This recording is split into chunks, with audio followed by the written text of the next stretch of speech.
what are some of the biggest challenges you've faced being one of the few Black artists in country music?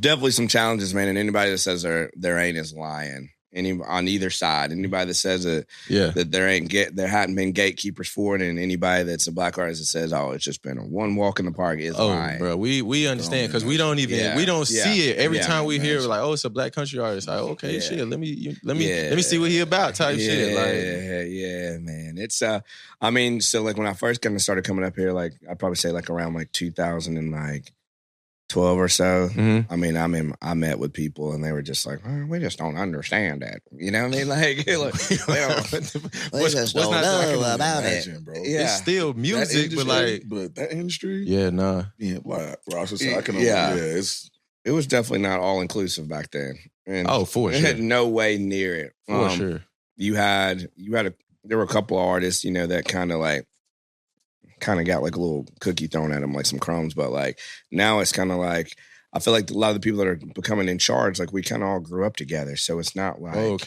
you know what I'm saying? Yeah. Like, it's like people that are in charge are listening to Little Baby. People are in charge. It's more diversified. They're listening to everything. So it's like, there's no genres for real for us. Right. You know, these days. So like, yeah, there were definitely some obstacles. And I mean, I'm going to be straight up. The craziest thing that I ever dealt with when it came to music.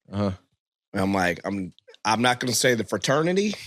Oh, wow. Okay. I'm not going to say the fraternity, but, you know, so we were down in Tuscaloosa, Alabama, University of Alabama. Yeah. And this fraternity party. Parties do go up. They booked me, right?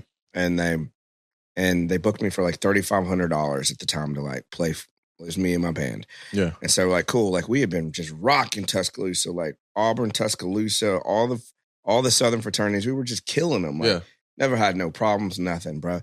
We go to this fraternity house, right? And we get set up. We bring lights, sound, all that stuff. Set up in their we set up in their band room. And we get in there and I'm like, the party's getting like, it's 9:00. Like usually like the frat brothers start trickling in. Like they're like, let's drink beers. Let's eat this little Caesar's pizza. Like, you know, they're always gonna give us some shitty pizza and some shitty vodka. Right. Like, it's like, man, we got this aristocrat. I'm like, man, what the fuck is that? And so, but we always party with the fraternities. Never had no problem from Mississippi State to Knoxville to UGA, Georgia Tech, all the, like no issues. But we go to this one particular fraternity and the whole, like, where the stage is, they have like this glass window. You could tell they added onto the house and they didn't take out that window. Okay. So they could look into the band room. Right. Bro, we're in there and I'm talking about 9:00 hits. Nobody's in the band room, but the house is packed. This is a band party on a Friday. Right. Come on. They coming into the band room, right? Right. And I'm like, what is going on? 9:30 hits. Nobody in there. 10 hits. Yeah. It's 10 in a college town. Yeah.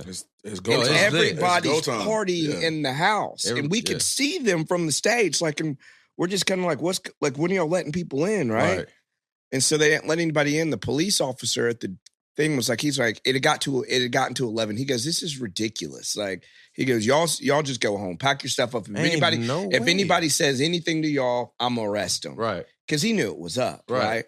So back then, there were like some fraternities. Around what year was this? This is like 2008. Okay. Like it was there's some different fraternities down there that are like still kind of real old school. For sure. So, you know, we pack up all our stuff, we leave. Keep in mind, they've given me $3,500 before I started. They already gave you. They paid. I have the money. So up fronts is they gave up fronts all the time. Yeah, but I knew it was weird because when the guy, a lot of times the fraternities book without seeing who. Back then they would book. They were like, we need a band.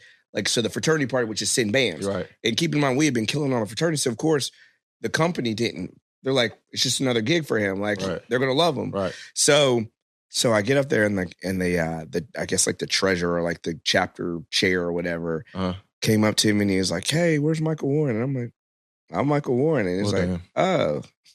It's like one of that. I was like, y'all wouldn't expect me to be up in there. Yo, dog. So like the next day, I'm getting messages from people, from the dudes in the fraternity, and they're like, man, dude, it's like real fucked up. Like they wouldn't let us come in there to see y'all. because y'all were a black band. What? That's crazy. This wasn't that long ago. You know what I'm saying? Wouldn't let them in? They would not let anybody into the party, but people were trying to get in there. Oh, people wouldn't cut because a lot of those kids I grew up with in Hoover and stuff like that. Yeah, you know these. And they were like, yo, y'all coming to the house? We can't wait to turn up. But day of, like it was wild, man. So it's like, for every story like that, there's a million incredible stories. Like, let's not ever forget that, But there's always still going to be some people that are real old school and they don't think that. Yeah, black people have any part in country. Ignorance will never go away. Ignorance always. Country was started by black people. Let them know. And even black people have to understand that too. Education now. Like it's like it's a lot of influence in the music industry, like coming from music that we made. Absolutely, without a doubt, man. So for me, it's don't know that. Yeah, it's like. So when people a lot of times I'll get hit with from black folks being like, oh man, you playing white music. And I'm like, what is that?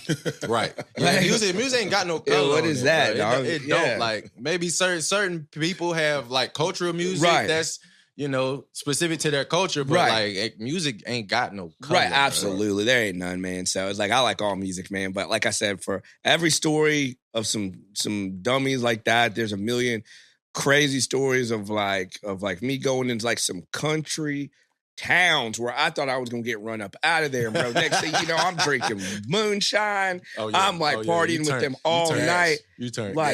Friends with forever. I'm on the farm. I'm riding the John Deere. Like, man, he really locked in. He really locked in there, dude. Man, it's real. Yeah, man. It's like, man. It's cool, man. Like I said, it's like the people I meet doing country music, like I'd never meet some of these people anywhere. You know what I'm saying? Like it's cool, man. Go hunting with them, like go to the farm, like it's just cool, man. It's a good vibe. Nice little getaway. Yeah. That's fire. It's cool, man.